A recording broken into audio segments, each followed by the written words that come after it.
नमस्कार मेरे हॉन्टेड कहानी परिवार। आज की कहानी एक सपने से मिली उस निशान की कहानी, भाग 3। ये कहानी इंटरनेट पर सामने आई एक डरावनी घटना पर आधारित है। इसे सुनने के बाद आप खुद महसूस करेंगे कि कुछ कहानियां सवाल छोड़ जाती हैं। मैंने पिछले 7 दिनों से अपने दोस्त का हालचाल नहीं लिया था। हर दिन मेरे मन में एक भारीपन था, जैसे कुछ छिपा हुआ था जो मुझे चुपचाप घेर रहा था। दीवारों पर गहरी चुप्पी थी और सुबह की हल्की रोशनी भी अब सुस्त सी लगने लगी थी। एक बार मैंने अपने कमरे में नजर दौड़ाई। सब कुछ वही था, लेकिन कुछ अलग सा महसूस हो रहा था, जैसे पिछले कुछ दिनों में यह जगह मेरे खिलाफ हो गई हो। मैंने अपनी टेबल पर पड़े एक पुराने टोल रसीद को देखा। उसकी तारीख पिछले हफ्ते की थी, पर जैसे ही मैंने उसे पलटा, वहां कोई अजीब सा कोट लिखी हुई थी।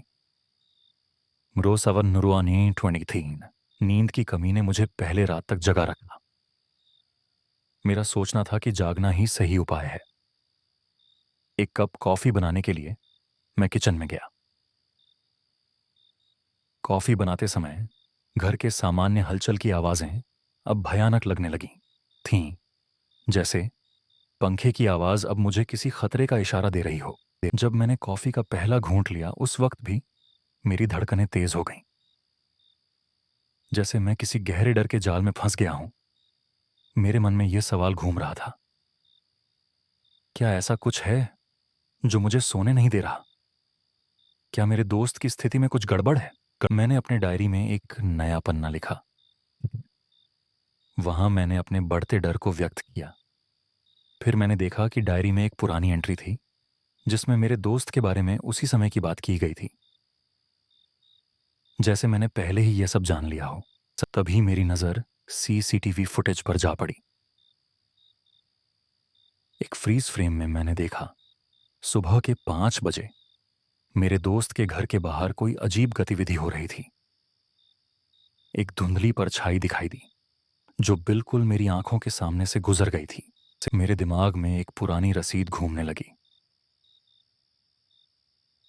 ये मेरी हाल की खरीदारी से जुड़ी थी, उसी दिन जब मैंने पहली बार अपने दोस्त से संपर्क नहीं किया था। रसीद पर उस दिन का समय और जगह मेरे दोस्त के अंतिम झात स्थान से मेल खा रहा था। मैंने एक और अनुमान लगाया। क्या वह सिर्फ एक संयोग था, या मैं उस अंधेरे में कुछ और देख रहा था? एक डैश कैम का फ्रेम मेरे मेंटल रॉक्स में फिर से सामने आया। वहां मेरे दोस्त के स्थान के पास एक त्वरित आकृति दिखाई दी। क्या यह वही परछाई थी? खौफ ने मुझे अपने दरवाजे तक खींच लिया। अगर मैंने अभी कुछ नहीं किया तो क्या होगा? क्या मेरी अनजानता मुझे किसी और के लिए खतरे में डाल रही थी? ऐसे हजारों सवालों के बीच मैंने अपने डर को पीछे छोड़ने का फैसला किया। अचानक मैंने तय किया कि मुझे अपनी अपार्टमेंट से बाहर निकलकर सब कुछ स्पष्ट करना होगा। जैसे ही मैं दरवाजे की ओर बढ़ा, मेरे दिल की धड़कनें तेज हो गईं। मुझे लगा जैसे मेरी हर कदम के साथ कोई मेरे पीछे है। मैं सड़क पर चला गया, अपने मोबाइल का डाटा चेक करते हुए। वह लोकेशन अब भी मेरे दोस्त की थी। जब मैंने रुक कर देखा, तो मैंने फिर से उस रसीद को देखा। वहां पर एक और कोड था, जिसका अर्थ मुझे समझ में नहीं आया। न, क्या यह सच में मेरे दोस्त का कोई संकेत था? आखिरकार मैं उस जगह पर पहुंचा जहां मेरी दोस्त का घर था। घंटी बजाई, पर कोई जवाब नहीं आया। फिर मैंने देखा पुलिस की गाड़ी जो पास में खड़ी थी। एक पुलिस वाले ने अपने रजिस्टर में कुछ लिखा था।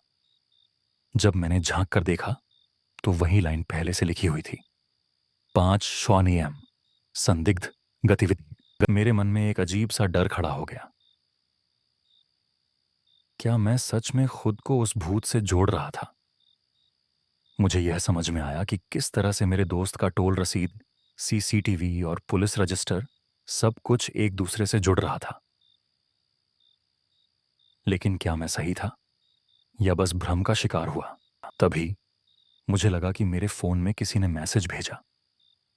हीरे जी, जब मैंने देखा तो यह एक पुराना व्हाट्सएप चैट था जिसमें सिर्फ एक लाइन थी, बचाओ मुझे।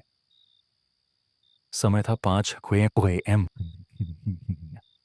क्या यह सब कुछ मेरे दोस्त की मदद के लिए चिल्लाने का एक प्रयास था? मेरा दिल तेजी से धड़कने लगा। क्या यह सच में एक संकेत था? मैंने अपने दिल की धड़कन को काबू में किया। यह सब मुझे एक गहरी समझ में ले जा रहा था। क्या सच में मैं अपने दोस्त को बचा सकता था? मैंने पुलिस को इस सब के बारे में बताया, लेकिन उन्होंने मुझे डांटते हुए कहा, बेटे, तुम बस अपने डर से लड़ो। यह सब तुम्हारे मानसिक तनाव की देन है। लेकिन मेरे अंदर का डर अब और बढ़ गया था। क्या मैंने सच में कुछ गड़बड़ की? फिर एक गंभीर मोड़ आया।